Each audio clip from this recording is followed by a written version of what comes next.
Gracias, muy buenas tardes, señor presidente. Me disculpo por llegar corriendo, pero a lo mejor la pregunta que vamos a hacer ya se tocó ese tema, que consideramos que es muy importante, como es la afectación del cambio climático a la producción agrícola de este país, que pues está afectando precisamente a muchos productores a lo largo y ancho del territorio nacional y está amenazando, según sabemos, los cultivos. Por ejemplo, el distrito del estado de Pilloventos y el estado de Morelos, que tradicionalmente ha cultivado la caña, el arroz. Sabemos de estudios que indican que en los próximos años esta producción podría verse mermada, aún con la modificación que se hiciera de estos cultivos, para adaptarse al cambio climático por la elevación de la temperatura. Lo mismo puede decirse de otros lugares de la República Mexicana, donde también están siendo afectados los cultivos en esta zona con daños muy severos a los productores. Me preguntaron en el sentido de si en este Consejo Mexicano de Desarrollo Rural se ha contemplado o se está contemplando un grupo de trabajo encaminado precisamente a este tema, el cambio climático y en la afectación a los productores. Y de ser así, pues si se cuenta con qué tipo de apoyos se cuenta para los productores afectados por estos siniestros provocados por el cambio climático. Señor diputado, yo quiero informarle que el tema del cambio climático es un tema relevante en el Consejo. Tan es así que tenemos formado una comisión de prevención de desastres. Este tema en los últimos años ha sido abordado de manera recurrente por el Consejo. Octavio Jurado es el coordinador de esa comisión y él tiene la visión completa de los problemas, cómo se han ido abordando. Seguramente ahorita le hará algunos comentarios respecto a cómo se ha abordado, pero los planteamientos generales que el Consejo ha presentado es de que este tema tiene que ser un eje transversal del diseño de las políticas públicas, porque de distintas maneras va a venir afectando los cambios que se están dando. Yo quiero decirle que, por ejemplo, el diputado mencionaba hace rato que el PROMAP se ha visto afectado. Uno de los elementos que ha venido mermando la capacidad del programa ha sido que la Secretaría de Hacienda ha tenido que recortar el presupuesto al PROMAP para jalar recursos para atender los problemas creados por las contingencias en los últimos años, tanto la sequía, que de manera importante se dieron en los 2 años, y tuvieron que recortarle recursos al programa de manera importante. Casi 800 millones de pesos del programa se vieron afectados para jalarlos en apoyo a los productores en las entidades que se vieron afectadas. Espero que este año, de alguna manera, el presupuesto que se apruebe, de alguna manera tenga considerados los recursos suficientes para que los mecanismos y los instrumentos que se han generado, ya no para estar de alguna manera dándole dádivas a la gente que se ve afectada, sino para prevenir y de alguna manera garantizar que sean otros mecanismos y otros instrumentos los que hagan frente y no el presupuesto ni el erario público. No sé, Carlos, si quieras comentar algo respecto a eso.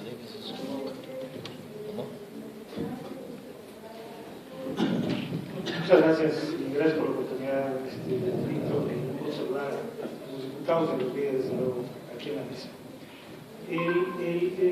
Más allá del tema del cambio climático, la parte donde hemos centrado el quehacer de esta comisión es primero en revisar y dotar de instrumentos al Estado que permita atender mejor el tema de las contingencias. Y sobre esta base hemos generado una plataforma de aseguramiento, concretamente, que ha permitido vivir, por una parte, las contingencias climatológicas que no antes habíamos registrado en la historia del país. En el 2009 tuvimos una sequía que ya advertía índices catastróficos. En 2010 se distinguió por inundaciones, un exceso de agua que verdaderamente nos lastimó mucho en el sureste. 2011 y 2012 se distingue por una sequía no antes vista en la historia todavía de Estados Unidos, incluso que está viviendo con consecuencias muy graves. Y luego además tuvimos heladas atípicas en el noroeste y en el altiplano, que en casos como Tlaxcala, por ejemplo, afectó el 100% de las cosas. Las dimensiones de las contingencias han venido aumentando su dramatismo en los últimos años. Pero una de las partes que de repente poco observamos es que no hemos tenido ninguna movilización social por eso.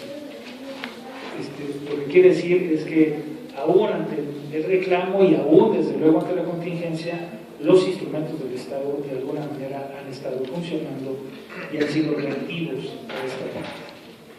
Esta comisión, que pasa primero de ser una comisión exclusivamente reactiva en torno a las contingencias y para la creación de contingencias climatológicas, nos trazamos entonces trabajar en el aspecto preventivo y poder reconocer en las diferencias regionales cuál es el estatus que guardan las condiciones y las capacidades productivas del país para empezar a trazarnos un horizonte diferente. Entonces tenemos en el caso del noroeste, por ejemplo, que es una región severamente afectada por la falta de agua. El escurrimiento en aquella zona anda por debajo de la media histórica de los últimos 60 años, para que se den una idea. ¿Sí? Traemos menos de la mitad de agua que históricamente hemos visto en esa región en los últimos 60 años. Eso nos dice que cuando menos la producción de maíz en Sinaloa ya no es una realidad. Tenemos que pensar qué vamos a hacer en aquella región ante el evidente ajuste a la producción y al patrón productivo, toda vez que no hay condiciones normales para la producción allá. El altiplano central, particularmente en el norte del país, es donde más nos afectó la sequía. Es una región preponderantemente ganadera y algo que nos enseñó esta región son dos cosas. Uno, el crecimiento de la población ganadera del país se ha ido sin control. Y hoy tenemos una sobreexplotación generalizada de los mantos freáticos y nos llevó a una escasez natural de forrajes que nos afectó severamente en el inventario. Hay municipios del norte del país que disminuyeron su inventario ganadero en más de un 40%. Y la media nacional disminuyó en un 30% el inventario ganadero. Luego está el altiplano central, particularmente afectado por heladas que han sido difíciles, pero donde hemos observado un potencial productivo que no advertíamos en la región. Y atrás del Masagro, concretamente, que me parece es un atino por parte del secretario, hoy vemos en el Estado de México rendimientos que iban de 3,5 a 4 toneladas por hectárea y que de repente estamos observando que se está yendo de 8 a 13 toneladas por hectárea. Sin duda es una oportunidad que vale la pena explorar. Y el gran desafío es el sureste. El sureste es donde tenemos las tierras más jóvenes, necesitamos ponerle obras, sobre todo para darle una mejor conducción al agua, particularmente el nudo que se nos hace ayer en Usumacinta y el Grijalva, y es una obra de infraestructura que no es tan cara, y que incluso nos permitiría elevar agua a esta región y hasta rodarla al norte del país. No es una obra tan descomunal como podríamos pensarlo, ni es un producto o alguna cosa, esa agua es aprovechada. El problema del sureste es que no está conectado con el centro de México. Entonces, para explotar al sureste hay que llevar infraestructura y hay que llevar tecnología. Es el desafío del sureste. No hace un programa un cambio de realidades. Es todo un paquete que verdaderamente desde esta comisión, que es la única que puede tener una visión de conjunto de las cosas, puede impulsar. Pero además de eso, también este año echamos a volar lo que es el seguro básico. Ese seguro básico, déjenme les explico muy rápido cómo funciona el esquema de aseguramiento en México.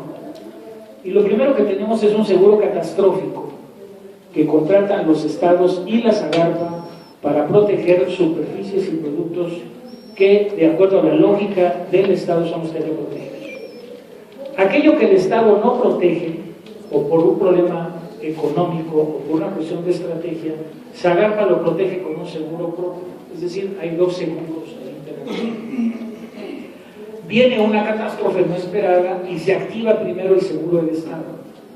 ¿Sí? Si la catástrofe rebasa las dimensiones, entonces se activa el seguro de la Zagarpa, porque en todos los casos es reactivo. De tal manera que estamos razonablemente protegidos. Todavía nos falta una cobertura adicional para cubrir toda la superficie de granos básicos. ¿Sí? Y por otra parte, el hecho de activar un seguro básico es porque los antecedentes que vivimos en Sinaloa nos encontramos con que teníamos una gran superficie establecida con crédito que no estaba asegurada. Entonces el daño causado por la catástrofe prácticamente dejó en altísima vulnerabilidad a la banca de desarrollo, que no había posibilidades de recuperar el crédito, y entonces se activó un esquema de hacienda muy caro. ¿sí? Ahora tenemos un seguro que protege el crédito. Esa misma capa la puedes elevar para que también te cubra la inversión de tu dinero. Y podemos llegar a una tercera capa que protege hasta las inversiones. A propósito de las contingencias y el elevado riesgo que hoy tiene la agricultura en el país, fuimos a una gira en Sudamérica con el objeto de poder establecer un mejor esquema de reaseguramiento, la mejor forma de administrar el riesgo sacado de México. ¿Sí? Y ahora lo que tenemos es un esquema de aseguramiento caro. Por eso van a ver que uno de los programas con mayores crecimientos que están pidiendo en materia de presupuesto es precisamente para la administración de riesgos y particularmente para el seguro. Uno, por el incremento de las pólizas, y segundo, por la cobertura adicional que necesitamos para dejar protegido por lo que es granos y particularmente todo lo que está aquí. ¿Qué sigue? Bueno, la parte que acabamos de presentar al Consejo es avanzar ahora a establecer mapas de riesgo por estado. Esto implica generar y desarrollar un modelo prospectivo del clima en México y poder establecer con base en esta prospectiva dónde están las regiones más vulnerables o de más alto riesgo, estado por estado, con el objeto de poder dar una receta mucho más precisa en materia de cobertura y en materia de reconversión. De tal manera que, por ejemplo, si en Zacatecas hay 2 municipios claramente que son propensos a las heladas o las heladas recurrentes, bueno, seguir sembrando ahí frijol no nos va a llevar a una recuperación. Necesitamos orientar una reconversión mucho más acorde a la realidad climática que vive la región. Vamos a ese paso. Estamos, de hecho, previendo también una partida presupuestal con modelo que nos permita avanzar en esto. Y ya más adelante estaremos platicando sobre el tema del porqué, entonces, de los PEC estatales y los instrumentos que esto puede generar. Pero el tema de la gestión de riesgos, particularmente, más allá del cambio climático, lo que sea algo que no es de repente no se ve de repente tan al alcance, la realidad de nosotros es que estamos expuestos a heladas, a sequía recurrente que ahora nos está afectando en el norte del país e inundaciones en el sureste. Entonces tenemos que generar mejores instrumentos de prevención para que afecten menos la producción. Muchas gracias, Octavio. Vamos a ceder la palabra al diputado Francisco